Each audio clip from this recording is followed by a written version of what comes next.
Assalamualaikum warahmatullahi wabarakatuh. Salam sejahtera untuk kita semua. Semoga kita semua di dalam lindungan Allah Subhanahu wa taala. Yang saya hormati kepada Ibu Dr. Helanelis MPD selaku dosen pengampu kita pada mata kuliah Perencanaan Pendidikan di semester kali ini. Teman-teman sekalian,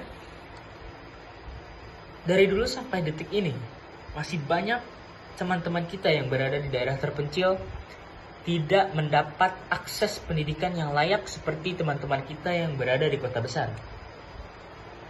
Teman-teman kita yang berada di daerah terpencil, mereka harus menempuh jarak yang jauh untuk sampai di sekolah. Mereka belajar dengan buku tua, dengan akses informasi yang kurang. Keterbatasan infrastruktur, fasilitas, serta kualitas guru menjadi hambatan.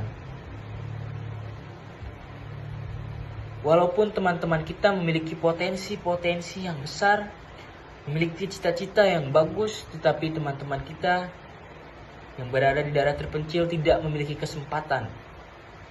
Dikarenakan mereka semua tidak mendapatkan akses pendidikan yang layak. Maka dengan itu, saya Muhammad Akil Asyidiki dengan NIM 241250044 akan membahas arah strategi perencanaan pendidikan selama beberapa menit ke depan, sehingga kita bisa mendapatkan solusi bagaimana mengatasi hambatan-hambatan serta tantangan-tantangan di pendidikan ini. Sebelum ke pembahasan, saya akan memberitahu poin-poin apa saja yang akan saya bahas. Yang pertama, pengertian dan tujuan perencanaan pendidikan, lalu pendekatan manpower approach, pendekatan pengembangan SDM, pendekatan social justice, pendekatan kebutuhan sosial, serta pendekatan rate of return. Untuk memulai suatu kegiatan, pastinya diawali dengan perencanaan. Tanpa adanya perencanaan, maka tidak akan adanya kegiatan.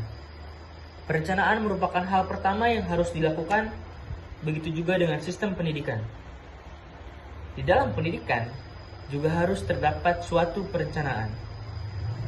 Karena perencanaan dianggap sebagai suatu kumpulan keputusan-keputusan dan mencakup hal-hal yang berhubungan dengan keadaan di masa yang akan datang.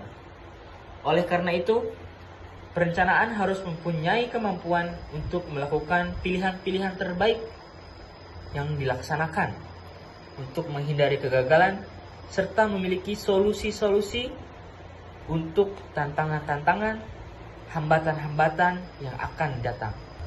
Kita masuk ke pembahasan pertama, yaitu pengertian dan tujuan perencanaan pendidikan. Perencanaan pendidikan adalah suatu proses yang mempersiapkan seperangkat keputusan untuk kegiatan-kegiatan di masa depan yang diarahkan untuk mencapai tujuan-tujuan pendidikan secara optimal, efektif, efisien, dan bermutu dalam konteks pembangunan ekonomi dan sosial suatu negara. Perencanaan ini mencakup penetapan tujuan, pemilihan metode, serta pemberdayaan sumber daya pendidikan agar penyelenggaraan pendidikan dapat dilakukan sesuai dengan visi misi pendidikan. Tujuan perencanaan pendidikan adalah agar pendidikan lebih efektif dan efisien, sesuai dengan kebutuhan dan tujuan peserta didik dan masyarakat. Tujuan perencanaan pendidikan juga diantaranya menyusun kebijaksanaan dan menggariskan strategi pendidikan yang sesuai dengan kebijakan pemerintah, menyusun alternatif dan prioritas kegiatan yang menjadi dasar pelaksanaan pendidikan pada masa yang akan datang dalam upaya pencapaian sasaran pembangunan pendidikan, serta menginvestasikan biaya pendidikan seefisien mungkin. Kita lanjut ke pembahasan kedua, yaitu pendekatan manpower approach. Apa yang disebut pendekatan manpower approach? Menurut Guru G, pendekatan ini bertujuan mengarahkan kegiatan pendidikan kepada usaha untuk memenuhi kebutuhan nasional dan tenaga kerja, manpower atau person power. Pendidikan ini mengutamakan pada keterkaitan lulusan sistem pendidikan dengan tuntutan terhadap tenaga kerja pada berbagai sektor pembangunan. Pendekatan ini mendesain perencanaan pendidikan dikaitkan dengan pengembangan tenaga manusia melalui pendidikan, guna memenuhi tuntutan kebutuhan sektor perekonomian. Pendekatan ini memprioritaskan perencanaan pendidikan pada peningkatan atau pengembangan pendidikan yang lebih tinggi atau bisa kita sebut universitas, karena berhubungan langsung dengan penyediaan tenaga kerja yang dibutuhkan oleh sektor perekonomian. Fokus pada sumber daya manusia.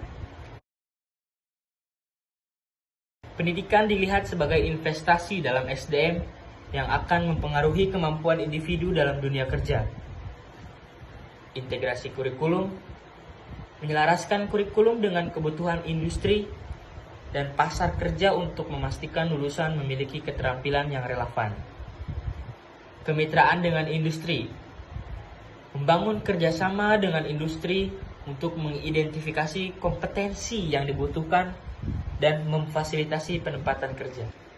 Secara singkatnya, pendekatan manpower approach ini adalah mencetak peserta didik untuk menjadi tenaga kerja yang tingkatnya nasional, sehingga bisa mempengaruhi perekonomian yang ada di negara tersebut.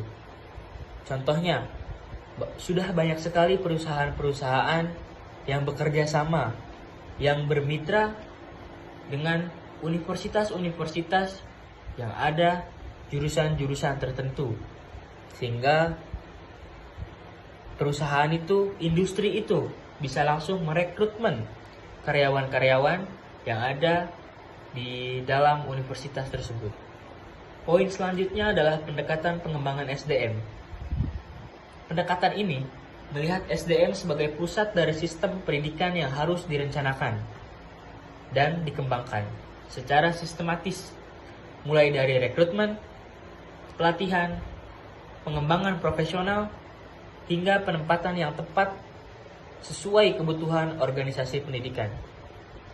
Hal ini meliputi analisis pekerjaan, deskripsi kerja, spesifikasi kerja, dan desain kerja agar kualitas dan kuantitas tenaga pendidik sesuai dengan standar kompetensi yang berlaku. SDM adalah sumber daya yang sangat menentukan dalam keberhasilan suatu organisasi. Dengan sumber daya manusia yang baik, maka kemungkinan suatu organisasi akan mudah untuk mencapai tujuan organisasi yang memiliki tujuan yang bagus. Fungsi-fungsi dari perencanaan sumber daya manusia di dalam pendidikan, salah satunya yaitu menentukan titik tolak dan tujuan usaha. Yang kedua, memberikan pedoman, pegangan, dan arah. Yang ketiga, mencegah pemborosan waktu, tenaga, dan material. Dan terakhir, kemampuan evaluasi yang teratur. Dalam hal ini, SDM dapat dipahami bahwasanya SDM sebagai